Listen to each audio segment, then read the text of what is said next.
Brian Wilson, Mary Catherine Ham, Brian Neiman, today's newsmakers, and you, the Morning Majority. 5.9 AM 630. WMAL.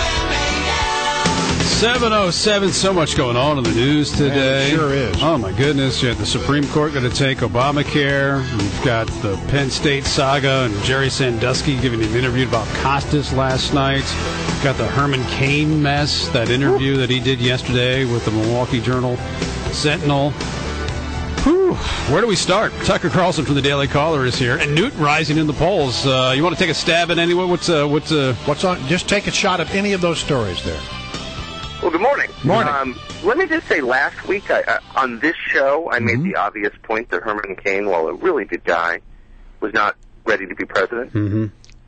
Took a ton of abuse. Yep, I know that feeling. People calling themselves conservatives. And the idea was that I must be some kind of secret liberal. I, who own my own shooting range and is like, so far out. I'm so far from liberal, it's unbelievable. But I must be liberal because I doubted the one true faith of Hermain Cain. I hope those people will go away and apologize at this point, at least. I mean, Hermain Cain is a great guy. Let me restate. Hermain Cain is not prepared to be president. This is embarrassing and a distraction from the point, which is the Republican Party needs to pick a decent nominee, and this is dead end. We talked about this morning, Tucker. They're not going to go away. A couple of texts I can read to you. Leave Cain alone. He's the only one that can beat Obama. Let me read another one here. Cain is afraid to spin. That's not an excuse, so they're still out there. I mean, they look. I get it. Cain is a thoroughly decent person, and it shines through in everything he says, even when he embarrasses himself, which is increasingly frequently. You look at the guy and you don't dislike him. You're not mad at him. You feel total sympathy for the guy because he's clearly such a decent person. I strongly feel that way. I just want to be clear. But anybody who thinks he's got a really good shot of beating the incumbent president in November has no idea what he's talking about and ought to be quiet. All right, so that's absurd. And I get the grassroots hate Mitt Romney. I understand that. I'm hardly a Romney guy. I'm not defending Romney in any way. But this is all about the dissatisfaction of conservatives with Mitt Romney. And that's my question. You got these two camps that are developing on the GOP side of the equation. You got those who support Mitt Romney and say, okay, he's got the qualifications, he's done all right, and the polls show he can beat Obama. Then you got these other people say, I don't care who we nominate as long it is not Mitt Romney because I just don't trust the guy. He did Romney care. I got concerns about him. So when you have Hermain Cain, starting to fall off the top and his numbers starting to soften, now all of a sudden we see a real strengthening, a surprise and rapid strengthening in Newt Gingrich's numbers. So is Newt now the guy that everybody will get behind to be the anti-Romney candidate? Well, the PPP poll you referred to a minute ago is remarkable, but maybe not so remarkable. It shows what we predicted. You guys predicted it. That anybody who's not Romney and now Hermain Cain is going to be the front runner. This would hurt my feelings if I were Mitt Romney.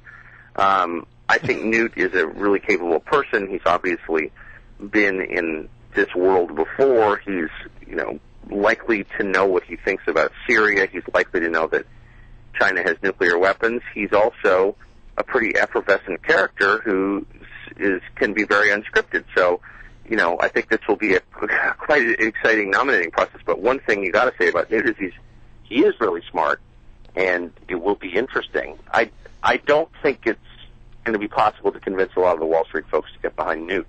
Do you even think, Tucker? Do you even think Newt Gingrich would make a good president? And I'm not asking would he be a better president. I know what you're going to say. That's what everyone says. But that's not the question. I mean, would Newt Gingrich be a good president? I think if you're looking for radical innovation, I think Newt Gingrich would be a great president. If you're looking for stability, I do not think Newt Gingrich would be a great president. I don't mean that as an insult, merely an observation. Right. What's the deal? And you think this is new? Because you mentioned that you made some criticisms of Hermain Cain, and you get called every name in the book. That happens to us all the time, too. Yeah. Whether it's Hermain Cain, whether it's Rick Perry, Sarah Palin, Michelle Bachmann, even Newt Gingrich. Are people too sensitive? Are Republicans too sensitive right now that you can't even criticize people? Kind of Stalinism here. I mean, the idea that if you don't disagree with someone, you just call him names. Oh, you must be liberal, which in my case is laughable. Rather than try to argue your side. I mean, if you disagree, tell me why. right? And win me over. Personally, I'm easy to win over. I'm won over by good arguments. It happens all the time. No one I've dealt with wants to do that. It's more just an ad hominem dismissal of things they don't want to hear, which is not the sign of like a mature debater, to be honest with you. I don't know what it is. I think conservatives are really unhappy about the president. I think they're unhappy about the direction of the country. They're desperate. I certainly understand all of that. I have some of those feelings myself. But you should always tell the truth. And if a candidate isn't doing well, if a guy doesn't know the answer, let's admit it. Let's not pretend he does. Okay? Let's acknowledge reality, and maybe that will set us apart from the left. And pretending something doesn't exist doesn't make you superior. It puts you on the same plane as like the Obama folks, and that's not where you want to be. All right, so as you look into your crystal ball, how do you see this thing unfolding? I mean, because I see numbers that suggest that, Ron Paul might actually do pretty well in Iowa. Cain still has very strong numbers there, although it seems to be sort of a fluid situation there. Romney has got the money and has run so far, one would have to say, a fairly flawless campaign. He's certainly run a safe campaign, as I think befits a guy who's, kind of a safe politician.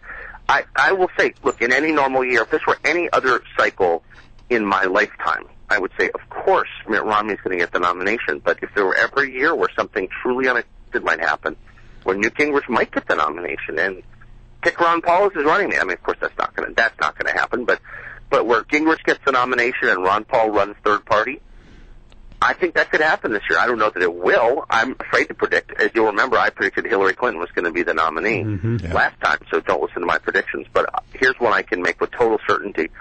This is a year where a dramatic surprise could happen. There's no question. Yeah, I agree. So, Tucker, the Iowa caucuses are a short 7 weeks from today. Yeah. And, and Newt Gingrich has said all along, I'm going to run this different type of campaign, and that's all well and good. But you and I both know that there are some fundamentals to a campaign that are necessary, particularly in a state like Iowa, because caucuses require a lot of organization.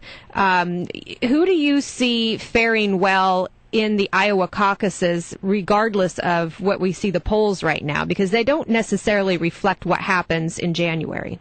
No, they really don't. And, the Iowa caucuses, the process is really complicated. I've been every year for 20 years, right. And I still don't fully understand No, I don't get it either. Right, so the organized candidate tends to do well, but then that's also a state where kind of grassroots sentiment makes a big, big difference, and people are highly enthusiastic. Those caucuses reward the most committed kind of voters. I don't know. I would think that Hermain Cain and Michelle Bachmann has always had anyway a natural advantage in that state, a grassroots social conservative. Right, and evangelical voters are really important in a state like Iowa and the caucuses, and I don't see evangelicals necessarily running into the Newt camp, but, I don't know if they're quite there with Romney. I still think he has the Mormon issue that hangs over him with certain constituents. I agree, except I'm just amazed by the degree to which things have become nationalized. So local concerns every year are less important. That's a really good point. And it might be that if one of these guys is on fire the first week of January, he just wins everything, because that's the way it goes now. All right, Tucker, thank you very much. We appreciate you joining us. Thanks, guys. I appreciate it. It's always good.